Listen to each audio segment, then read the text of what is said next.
All right, welcome to Tailgate Talk. This is a special edition of the podcast and going to be a very controversial topic that we're going to cover today. This is the Wisconsin wolf hunt. Of course, don't forget, Tailgate Talk is brought to you by Wealth Freedom Advisors in these uncertain times. Now is the time to get your retirement and estate plans in place. No obligation. It's free to review with Tim today. So don't wait. Give Tim at Wealth Freedom Advisors a call at 262-628-1618. So why is a wolf hunt in the state of Wisconsin so controversial? Why are hunting wolves so controversial? And the history of wolves in the state of Wisconsin. Just a few things we're going to tackle on this special episode of Tailgate Talk.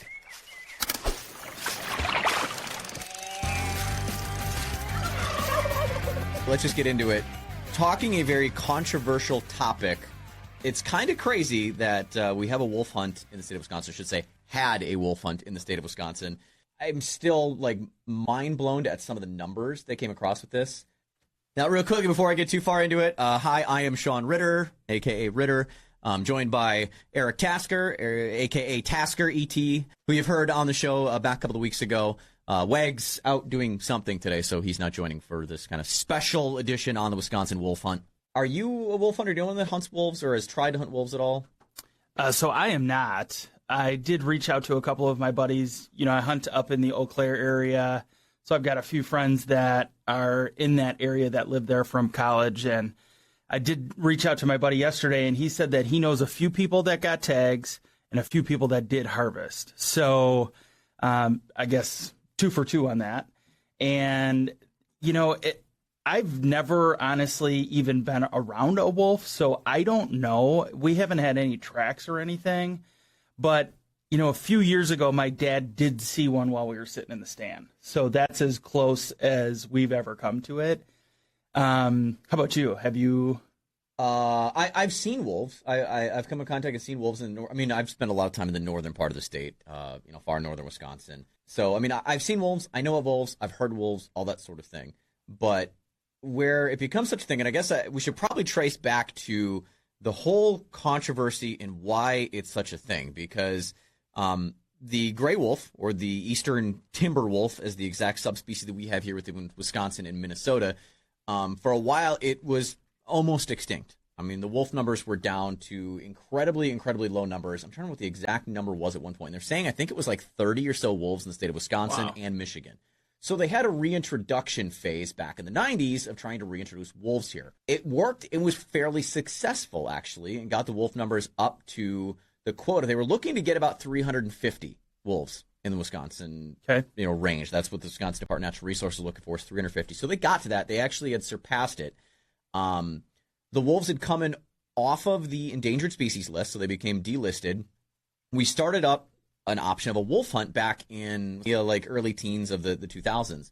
Where the controversy came in was really when it comes to how many wolves harvested and how that affected things, and mainly to do with Native American tribes. So it was a quota. I believe the first wolf hunt, they wanted to kill 201 wolves.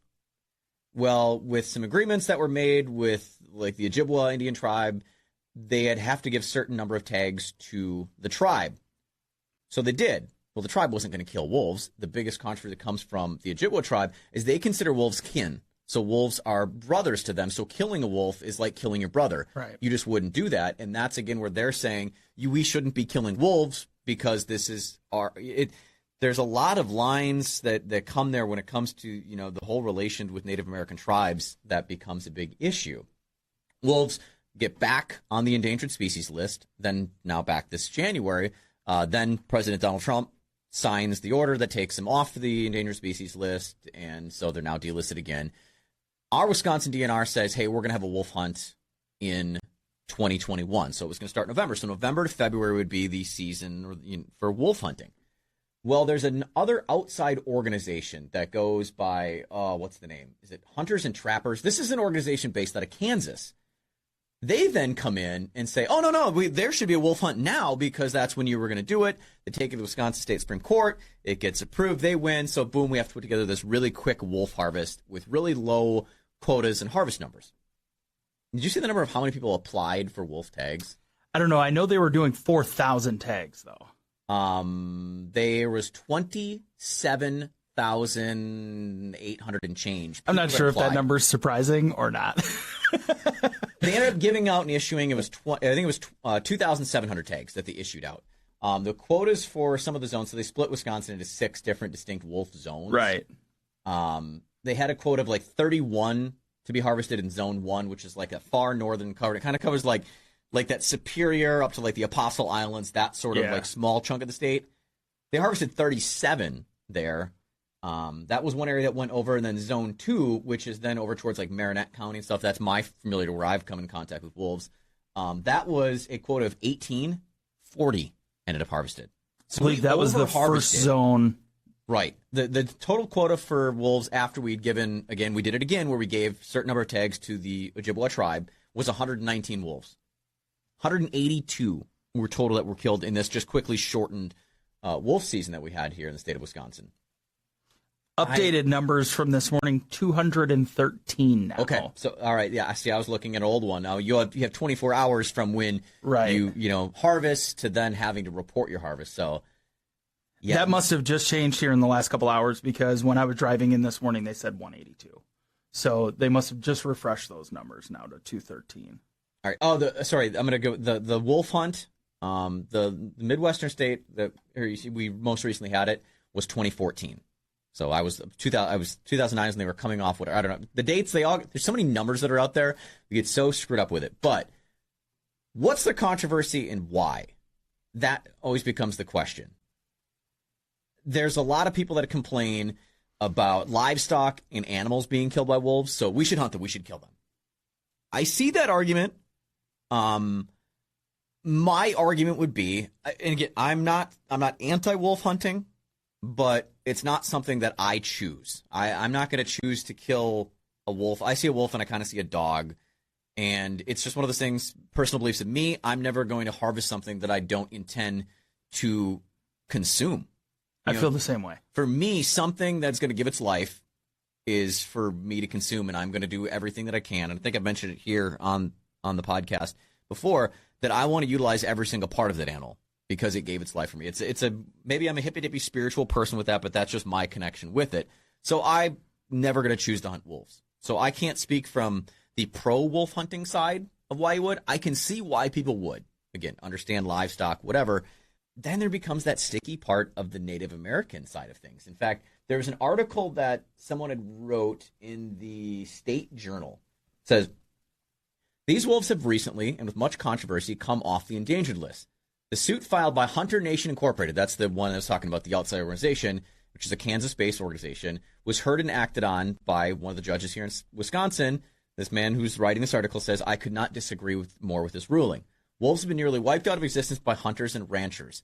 Then Hunter Nation Incorporated wants to protect the rights of the hunters to kill these animals while it takes money from the hunters. This is not about the rights of hunters to kill a non-food animal. It's about money and killing. It says, I've seen how people hunt black bear in Wisconsin. It's sick and sad. Dogs, radio collars, chase a bear up a tree.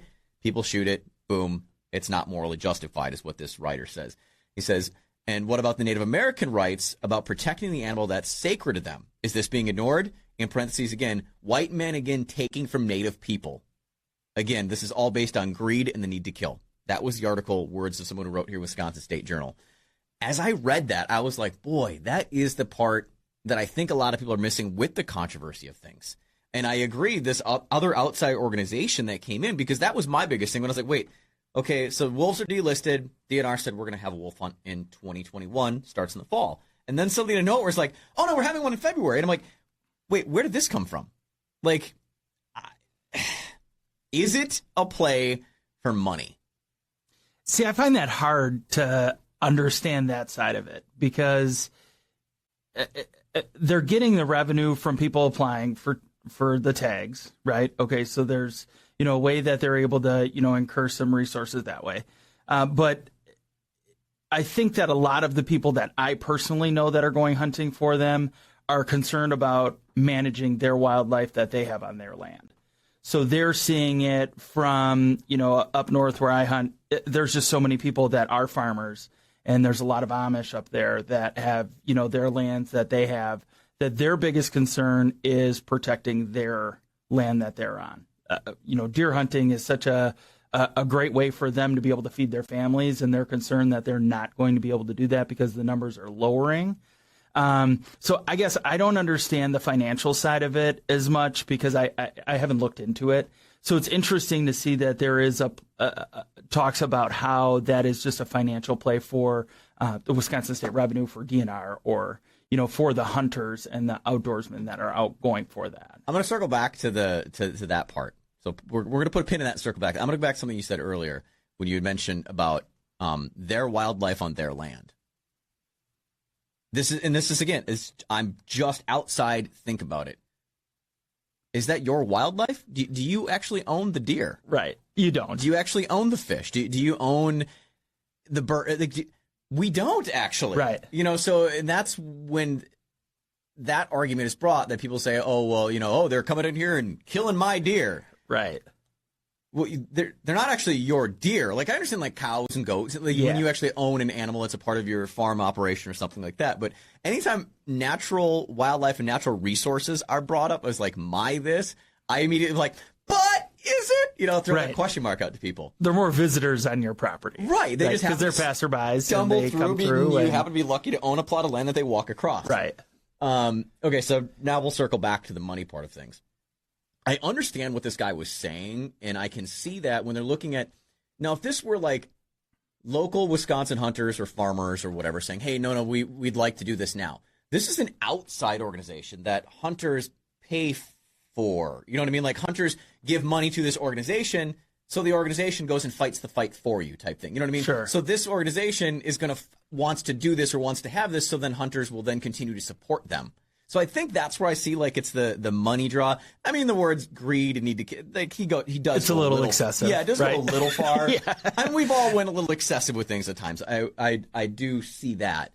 But it's the whole thing to make it controversy, right? Make it a controversy, right? Yeah. You want to use those sensitive, emotional words so that it is of course, everybody talks about being triggered now, which is kind of ironic to use that kind of terminology, but they want to have the eyes on it. So how do they phrase that in order to bring the attention to it one way or another? I mean, I'm more sensitive when it comes to that whole argument of the relationship with native tribes. Sure. That's the part that does hit home to me, that I step back and go, okay, whoa. And I was actually following on the other day when the DNR, our Wisconsin Department of Natural Resources, was posting things on their Facebook that the seasons were closing, because there was, I've had all these numbers. I think it was 82 wolves were killed in the first 39 hours Correct. of the hunt. Yep. Like, it was insane. Yeah, Open Sunday, could have went a week, and it was like 2 days in, they're like, okay, boom, we're shutting everything down tomorrow. Half of the zones were closed then too. Yeah, so they were already trying to monitor that and try and yield that number to what they wanted. But 39 hours, and they had that already on lockdown. Yeah. They say wolves not in a lot of parts of the state. They're everywhere. They cover the entire part of the state. But again, the northern part is where most are. And that was a part of when they were establishing the wolf guidelines, as I was reading back and kind of studying more into this recently, is that they actually figured that a very small portion of the state of Wisconsin was, like, suitable to hold wolves. Like, the habitat was suitable to hold an actual wolf population. They figured the vast majority of the state wouldn't and doesn't. I mean, kind of like we're looking at with elk. The whole situation of they were trying to look at how much of the state's, ecosystem is good to go for elk. Well, they don't realize these animals adapt. All animals adapt to different situations. I mean, you live in the concrete jungle that you do in a city, and you have deer walking through your backyard. Right. Or, turkeys or wildlife. Nature will find a way to go back to Jurassic Park. They'll find a way. So there is wolves all over our state, not just the northern part. The northern part of the state, I guess, is more apt to it. But the northern part of the state, I don't see, like, they're not as agricultural as the southern part of the state.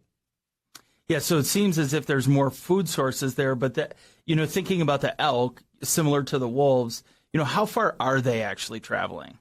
It's interesting to think about that, because initially they were all in the northern half of the state, but now you're starting to hear some of the reports of them being in the southern, more southern parts of the state. And then you look at the way that the zones were actually split up. It looks like Zone 6 is probably 60% of the state. Just about, yeah. And there's 40 wolves that were killed there. So whether that's in the northern part of that territory or even in the southern part, it'll be interesting to see what some of those statistics are to see how far south they're actually moving. I still think that a coyote issue is a bigger thing for us here in the rural 100%. area. 100%. So I'm really curious to see what those numbers actually end up being for the southern, I guess, more metro Milwaukee area, if there are any that were actually harvested here. I've got the number here, Eric, with what the wolf habitat was from the original projections. They projected 11% of the state of Wisconsin was habitable for wolves, with at least 50% probability of supporting. So that's saying there's a 50% chance that in 11% of the state, wolves will live there. Yeah, that just seems like not like a very low estimate. So were the original numbers of trying to put 350 wolves on potentially 50% of 11% of the state, right. Was that too large or too small of a number? And then I could take this a step farther of the controversy of just the listing on the endangered species list. I mentioned the subspecies that we have here, the eastern gray timber wolf. That's not the same species of wolf that they were really trying to introduce out west in the Yellowstone and the effects it's had there. So that subspecies out there is different. So when you look at the eastern gray timber wolf, it probably never actually should have been on the endangered species list because the populations always have been bigger than some of the land support. Again, you think about half of 11%, 350 wolves. That actually might be kind of high for that. So the exact subspecies we have, but unfortunately the way that, the government organization that oversees, all of what goes on the endangered species list looks at it is the species. They don't look at the exact subspecies, which is exactly the argument that I've been involved in or was years ago of trying to get sandhill cranes an approval for a season in the state of Wisconsin.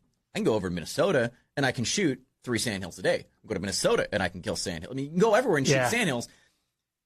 I don't know if you know that. I'll get into this little quagmire too, and I think it kind of fits the same thing. They look at sandhill cranes as sandhill cranes.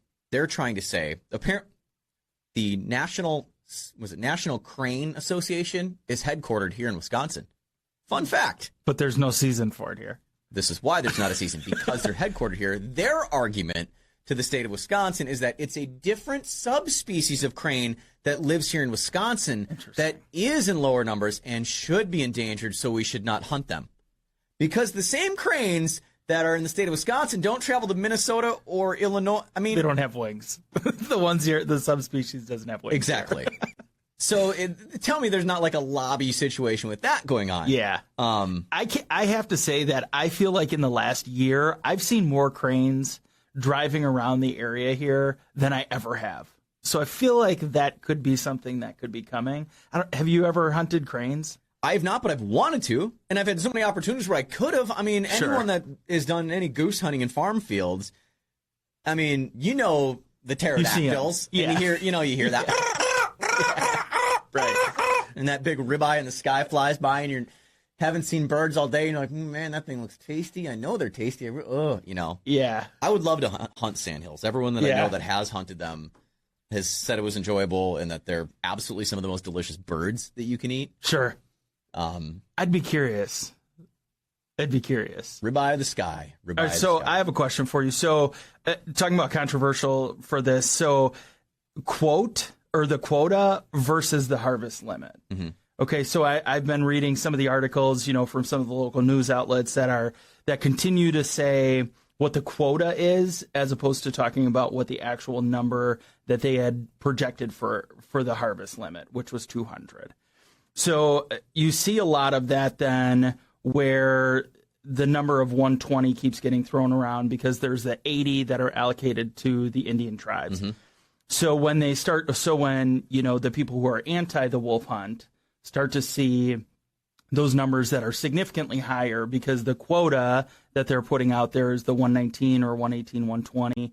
And then they're starting to see numbers that are the 182, or now that we just said, 203, whatever that number is, that there's the outrage then that, oh my gosh, they're over harvesting. We never should have had this anyways. It was quickly pulled together.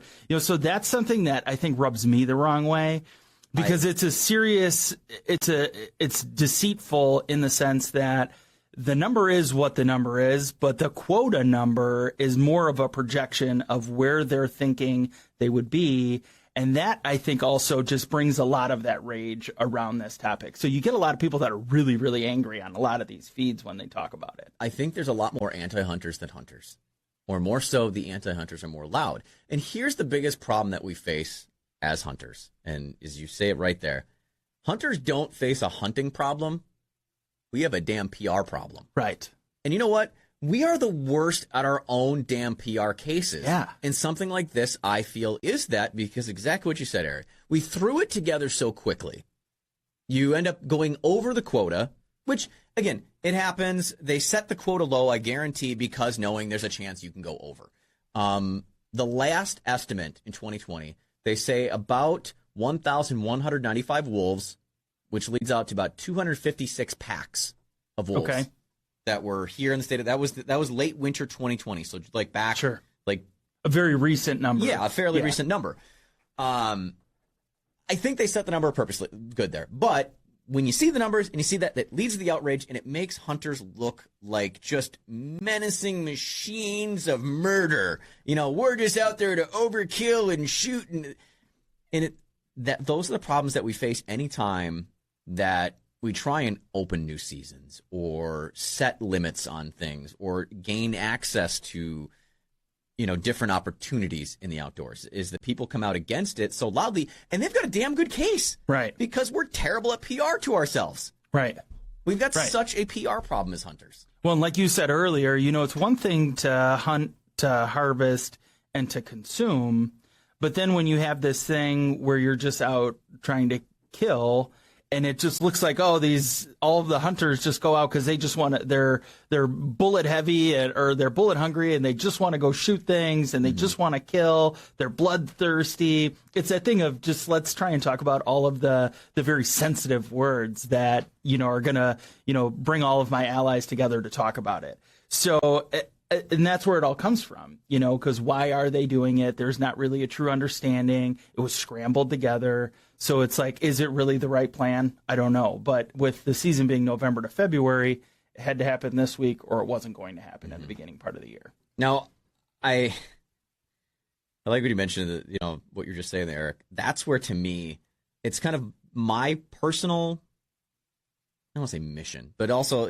part of this show particular that I really want to make sure to push forward is that, okay, yes, let's be real. There are people that are like, I just want to shoot guns and kill. I want to kill shit. Like, you know what I mean? There are those people out there. Right. I'm not that person, and I think there's a lot more of the me's out there that, to me, harvest and anything in nature, it's about a connection. It's a connection to my food. It's a connection to where I came from. It's a connection to the way things, were at a simpler time.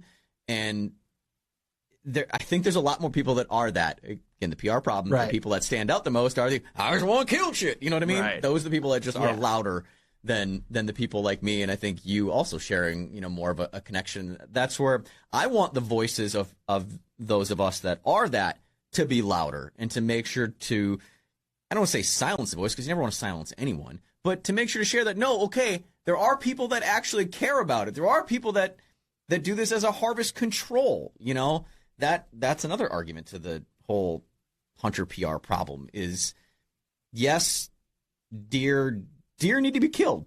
You know what I mean? That's why we hunt them for harvest, for, whatever. You think of, there's the car accidents and the this and the that and the population controls. I'm not even going to go there. I mean, there's a whole episode that we just did, or I don't think we've released it yet here on the podcast, but it's coming, strictly around CWD. And there is a harvest control situation that we have with deer that we have to, in order to prevent CWD from just absolutely demolishing. I mean, our state, and you'll hear in this upcoming episode of how we're the epicenter. Like, you always want to be number one in something. You don't want to be number one in CWD. Not in CWD. You don't want that. So if you're not familiar with CWD, I encourage you to come back. I think next week that show is going to be posted. It was a long conversation that Wags and I had talking about CWD, and I kind of quizzed him what he knew and experiences, and we really get into CWD because, again, that's a conversation that I think in our state, as it was coming about, we all just kind of turned aside like, oh, it's not a thing, let's ignore it. Oh, let's, we really dropped the ball. And there's a lot of other states and areas that are now looking at potential CWD situations, and they're looking at us now and going, y'all screwed the pooch. Like, you really messed this up, Wisconsin, and they've got the opportunity to learn from our mistakes. Well, I think you've got it absolutely right. There's always going to be that limit where, the population is kind of at its threshold. I think it'll always be a mystery, though, because we're never going to really know the exact number of deer, the sandhill cranes, wolves, whatever that might be. So it's just a matter of managing that properly. It'll be interesting. I have the stats here from the wolf hunts from the past. So 2012, 117. 2013 was the biggest year with 257. And then 154 in 2014 before, and that was the last year. Season. Yep, that's what I mentioned before. And I think it'll be interesting to see if we pass that number of the highest year ever with 257. I can't foresee that happening just because the numbers are relatively low right now. They're just over 200. So are we going to, add 25% to that here in the next 24 hours? I don't know. But, it's crazy to think that it's been 7 years now, not being super familiar with the wolf hunt anyways. It's interesting to think like 7 years ago. My God, can you imagine what was going on 7 years ago? Mm-hmm. So, just to think about COVID wasn't a thing. Right. It was a whole different world wasn't. 7 years ago. Right. I mean, 7 months ago was a whole different world. Right. Yeah. And then, the other thing, I was going to say this right at the beginning, it's crazy that wolves are, I don't know that people really realize the size of what a wolf is. Yeah. I've never personally seen one, but I remember when my dad saw one out in the woods, one year, and he wasn't that far away from me. He immediately got on the walkie-talkie, and he thought that he didn't know what it was, but, just the pure size of them. Is there a Yeti on all fours? Is very intimidating. It's just, to describe it, I think I would say it's about the size of the largest dog. Like, take like a really big German Shepherd. That's, essentially about the size of a wolf. A coyote's going to be a little bit smaller than that. So on the DNR website, they have kind of a depiction here of the difference between a wolf and what a coyote is. So wolves are typically 27 to 33 inches tall, 5 to 6 feet long from nose to tail. When you think about that, that is not small. That's a big mass walking through the woods. And then typically between 50 and 100 pounds. And then, your coyote is 20 to 22 inches tall, 3.5 to 4.5 feet, and then 25 to 40 pounds. So you're talking about something that could be 4 times the size from the small end of coyotes to the large side of a wolf. But man, I've been following this Wisconsin wolf hunting Facebook page, and these guys are holding up these wolves that they've harvested. And I was sitting there with my dad yesterday going through some of these pictures thinking, holy cow, these things are just, it's amazing how big they are, because I didn't really realize how big they actually are. It's a big pelt. Yeah, because let's face it, that's, if you're hunting wolves, it's just for the pelt. That's a right. giant pelt. Should we go back into more controversy and why Wisconsin is such a controversy aside from all the other stuff that we talked about? Let's go hunting method. Sure. Wisconsin is one of the states that allows you to hunt and harvest wolves using dogs. We're one of the only states that actually allow hounds in assist of that. And when I described the guy in the article, he was describing a bear hunt with dogs. That's the other part that, a lot of people got into the controversy of like, okay, well, in Wisconsin, you're going to allow the murder of wolves. You're sending dogs out. Now, if the people will argue that if you're worried about wolves killing your dogs, but yet you're okay with sending dogs to chase a wolf into a tree so you can shoot the wolf. Right. Well, it's just such a scary thing for me. You think about this ferocious animal that kills other animals for a living, but you're sending dogs after it. I would be so guilty and feel so terrible if even my dog was harmed in any way, shape, or form, or worse yet, that the wolf actually turned and actually attacked my dog. Out west, that's how they hunt cats. That's how they hunt mountain lions is, send the dogs to follow a mountain lion trail and try and chase them up a tree or catch them in the tree and, shoot a mountain lion out of a tree. Yeah. We actually talked about this last year at deer camp, how my uncle, who has the cabin up north, he's very, very adamant about not being okay with, a bear hunt and doing it with dogs. He would rather have the bait pile, which is kind of also, that's also a controversy in some aspects, but Having the 50-pound drum from Hostess that is just all of the Twinkie and all of that stuff, and actually having, love it. Oh, yeah, love those sweets. Oh, boy. Maybe that's why they taste so good, right? And doing the hunt that way, and actually harvesting that way, coming in, not chasing down, because it comes back to in an underlying sense of you want this to be as humane as possible, right? You want to make a quick, ethical kill.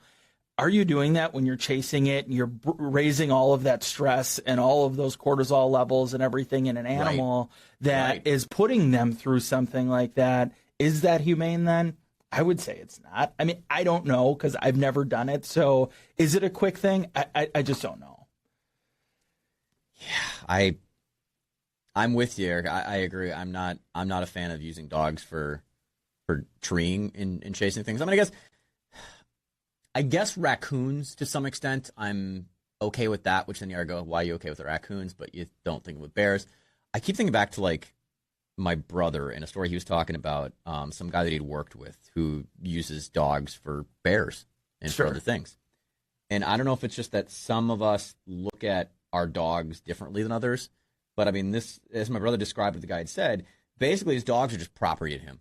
He's like, I'm going to be graphic with him and say exactly what it is. He was saying how one of his dogs just seemed useless to him because it messed up on a hunt, and he just shot his dog. Jesus. And I don't know if that's what it is, that it takes that kind of person. And again, not trying to shame anyone that does feel that way or that is you. That's not me. That doesn't fit my moral values. If that fits your morals, that's you. I'm not judging, but just the shock there. That's I can't imagine. I'm going, that's why I'm not a person for using dogs in that situation. Like, I've been around amazing dogs all my life that have been used in hunts, mainly in the waterfowl world for retrieval, and that's rewarding for a dog in a certain way. Right. And that's not pinning. That's not terrorizing an animal. That's not doing all of those things. I'd be really curious. I mean, I would love to have a conversation with somebody that does hunt that way, just because I don't know. And I'm so uneducated about it that it's just such a foreign thing for me that maybe there are a lot of benefits to it. And maybe it is, just a different way that people are doing that. I can see it's easier. I would definitely say having the aid of an animal. I mean, think about pheasant hunting, right? A dog chases a scent, marks the pheasant. You walk up, kick around, spook the pheasant, and shoot it. Right. It makes it's a lot easier than you stumbling around that field trying to kick around, trying to, kick something up on your own. You're saying you don't use your nose to find birds? Right. So, I mean, I can see that. It makes it easier on the hunter. But with certain game, do we need to make it easier, or is it more rewarding to make it harder? Yeah, isn't it the chase? That's why, to me, I've really fallen for archery and fallen back into, now that I've just kind of got back into that and shooting. I am so all about it. Like, turkey season's coming up, right? I've hunted turkeys before, shot turkeys with a shotgun. I'm going to do it with a bow. I only do it with a bow because I've got this newfound appreciation for getting close to nature. That's my thing, is I love to be in it. And to me, it's more heart racing to be 40 yards from something than 200. Yeah. It's like I look at these guys out west that are shooting, mule deer and stuff from 250, 300 yards away. Great. That's how it is. But I'm just looking at it going, man, it'd be so much cooler to like try and stalk up and get really close to that thing. Right. That to me is what really gets me like all juiced up. Yeah. Is the thought of being close to something. Yeah, that's the excitement of it, right? I sent you that video of that buck that walked under my stand last year. Yeah. I was on a high for hours after that. And I guess maybe a high isn't the right way to say it, but it's just like it's that feeling of like, this is what I've waited for. I've camped to set trail cameras out. I've spent all this time trying to figure out where to go.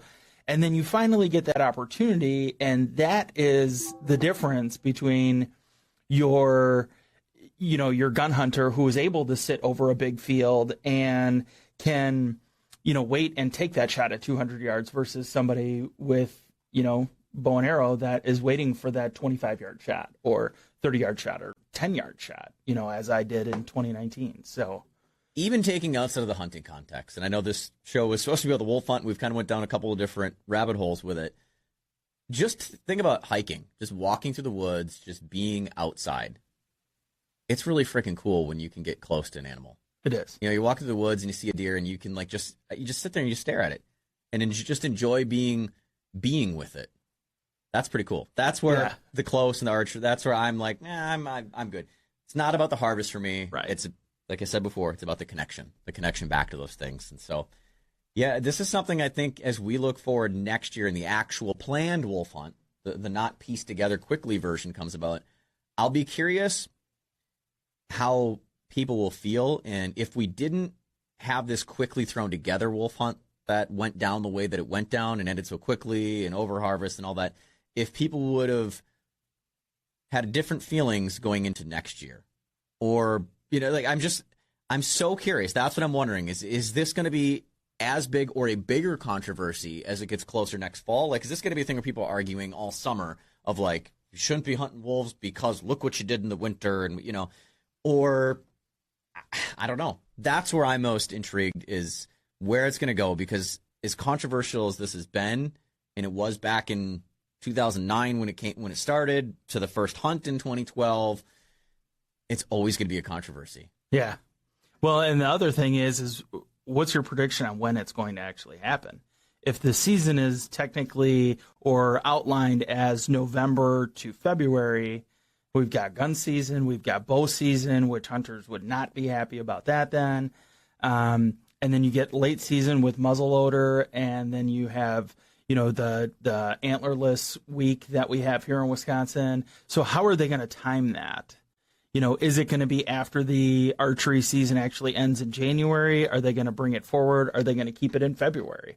So with that season being 3 months of that window of time, how are they going to plan that then to work in with all of the other seasons? I don't know. It'll be interesting.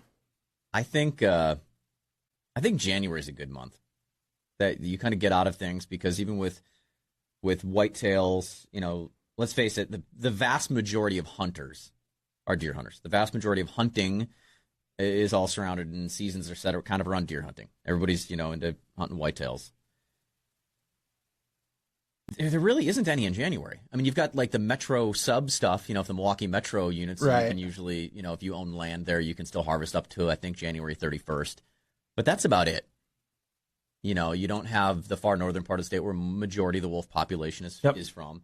You mentioned earlier about how far south wolves are, and the fact that, Zone 6 takes up like 60% of the state.